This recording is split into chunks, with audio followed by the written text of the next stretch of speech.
There's all kinds of options out there when it comes to choosing a dash camera. Whether you want a Wi-Fi connected camera, maybe you just want a single front-facing camera or a dual front and rear option, there is plenty of choice. You can check out the video here on the YouTube channel about how to choose a dash camera and which features are right for you, but today we're taking a look at the Cobra Drive HD series of dash cameras. There are two versions of the Cobra Drive HD cameras. There's a front-facing single camera and the dual front and rear. Now, it's worth pointing out that both versions use the same front-facing camera. So this one just by itself is called the CDR 855 BT. Now, when it's combined with the dual camera, which I'll cut away and show you here, that one's called the CDR 895D. Both versions of the Cobra Drive are 1080p HD cameras, meaning you get a crisp, clear video picture day or night. Both the cameras also have a 2-inch viewing screen on the back of the forward-facing camera and a 160-degree wide-angle lens, which is among the widest you can get. The Drive HD cameras use continuous loop recording. You can either record in 3, 5, or 10-minute increments. Now, I think it's worth setting that to the smallest amount, the 3-minute, and that's because you're going to get a lot more recordings stored on the card. I find that when you set it to the 10-minute increment, you really only have that one recording because it fills up so quickly. It's probably also worth pointing out I don't actually keep the camera here inside the field of vision when I drive. This is just so that you guys can get a better look at it. A handy feature on these cams is the fact that they'll automatically record any impacts they detect. While on a day-to-day basis, they'll record things like speed bumps and big potholes. If you ever are in a real crash situation, this feature keeps the files from being overwritten. Installing the single camera Cobra Drive HD cam unit was super easy. It basically comes with an included suction cup mount that makes it easy to put it wherever you want it and move it around depending on where you're going and who's in the car.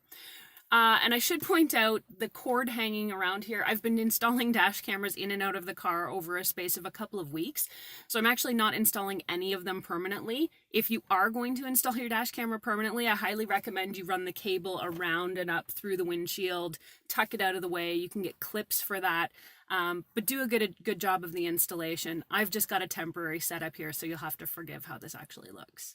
With the rear camera installation, it's going to be a bit different. You're actually going to use a splitter cable to connect both the front and the back.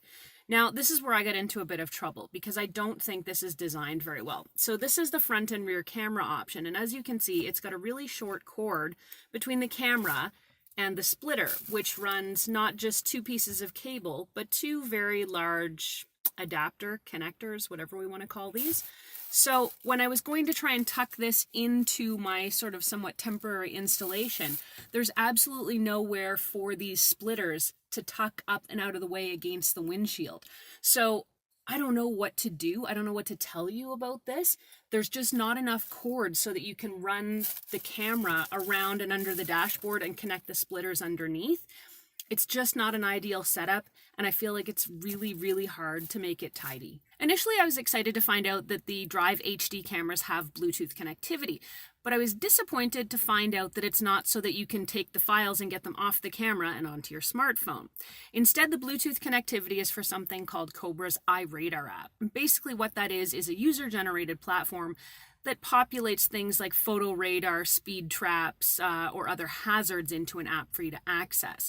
No, if you want to view the videos from your Cobra cam, yes, you can view them here on the small screen, but you'll have to pop out the micro SD card and take it inside and view it on a computer if you want to view it any bigger than this. If you've got the dual camera Cobra installed, the CDR 895D, the main front camera will display a split screen image showing you both the front and the rear views.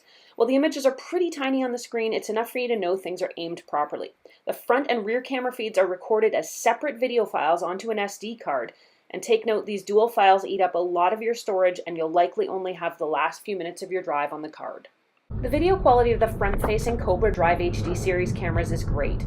Dash cameras like these are best suited for capturing larger details like vehicle make, model, color, and other distinguishing features. Getting a license plate may be a challenge depending on the positioning. Video quality at night is just fine. While you're not getting true night vision, you can see well enough to capture pertinent details. I did find the rear camera's video picture extraordinarily dark at night, so much so it was basically useless. You can really only see a car's headlights or darkness as you drive. Daytime video quality on the rear camera is great though. Overall, the Cobra Drive HD cameras are a good choice for those entering the dashcam scene since they're relatively inexpensive, they're easy to use as well. There's not a lot of settings to fuss with, and on shorter loop durations the card takes forever to fill up, so you don't need to worry about it. The camera did record emergency impacts quite well, even though my impacts were things like speed bumps and potholes. Even so, I have no doubt my files would be preserved in an actual crash situation. One of the features I really like about the Cobra Drive HD cameras is their small size and the fact that you can tuck them pretty much out of the way, out of your field of vision. They're not going to be obtrusive and get in the way. Now, one of the things I did not like was this cable configuration. I just found that this short connector cable and these really bulky connectors mean that I can't get a nice tidy installation inside my car. Thanks so much for watching this video. If you liked it and found it helpful, I hope you'll hit that like button and consider subscribing, since it helps me keep making more videos that I hope everyone can watch and enjoy. I'm Erin. You'll find me on Twitter or Instagram at ErinLYYC. And if you want some more detailed write-ups on these dash cameras and the other dash cameras I've been checking out in my series, that's all online at techgadgetscanada.com. Thanks again for watching, and see you next time.